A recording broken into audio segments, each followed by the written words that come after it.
ಸುಳ್ಪೊಳೆ ಅಪ್ಪುದು ಕಾಣ ಮಹಾಜಿ ರಂಗದೋಳ್ ಯದಾ ಯದಾ ಈ ಧರ್ಮಸ್ಯ ಯಾನಿರ್ಭವತಿ ಭಾರತ ನನ್ ಕಂದ ಅಭ್ಯುತಾ ನಾಮ ಧರ್ಮಸ್ಯ ಸದಾತ್ಮನಂ ಸೃಜಾಮ್ಯಹಂ ನೀನ್ ನಾಳೆ ಎತ್ತ ಕೈಯೇ ಕ್ಯಾಡ್ಬರೀಸ್ ತಾಯಿನಾಡು ವಿಷಯಕ್ಕೆ ಬಂದ್ರೆ ಜನ ಯಾರೇ ಇರ್ಲಿ ಜಾಗ ಯಾವ್ದೇ ಇರ್ಲಿ ನುಗ್ಗೊಡಿತೀನಿ. ಲೇ ಕಟಾಯಿಸಿದ್ರೆ ಲೆಕ್ಕ ಇಲ್ದಿರಷ್ಟು ಕುರ್ ಬೀಳ್ತವೆ. ಮಂಡಿಯ ರಾಜ ನಾನು, ಅಷ್ಟ್ ದೊಡ್ಡ ಪಂಟನೇನೋ ನೀನು. ಮಂಡಿಯ ರಾಣಿ ನಾನು. ಲೇ ಕೇಸ್ ಮಾಡ್ರೆ ಲಾಯರ್ಗಳು ತಡ್ಕಾಡ್ಬೇಕು, ಪೊಲೀಸ್ನವ್ರು ಹುಡ್ಕಾಡ್ಬೇಕು. ಎಳಿದ್ರೆ ಹೋಗ್ಬಿಡ್ತೀಯ, ಇವೆಲ್ಲ ಬೇಕಾ ನಿಂಗೆ? ತಂದೆ ತಲೆಗೊಡಿತಾರೆ, ತಾಯಿ ಬೆನ್ಗೊಡಿತಾರೆ, ಮೇಡಮ್ ಕೈ ಹೊಡಿತಾರೆ, ಮೇಷ್ಟ್ರು ಕಾಲ್ ಹೊಡಿತಾರೆ. ಅಶೋಕ ಎದ್ದೆಗೆ ಹೊಡಿಯೋದು.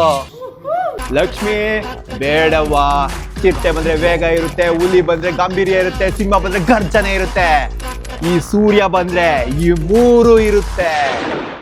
ನಾನು ನಮ್ಮ ಅಣ್ಣಂಗ ನಿಂಗೆ ಆವಾಜು ಇನ್ಯಾರಿಗೆ ಹೇಳಿ ಆವಾಜು ಹೊಡಿತೀವಿ ನಾವು ಹೊಡಿಯೋ ನಂಗೆ ಹೊಡಿ ನಂಗೆ ಹೊಡಿ ನಂಗೆ ಹೊಡಿನ ನಮ್ಮ ಅಣ್ಣನ ತಡ್ಕೊಂಡ್ ಬಂದೆ ನಾನೇ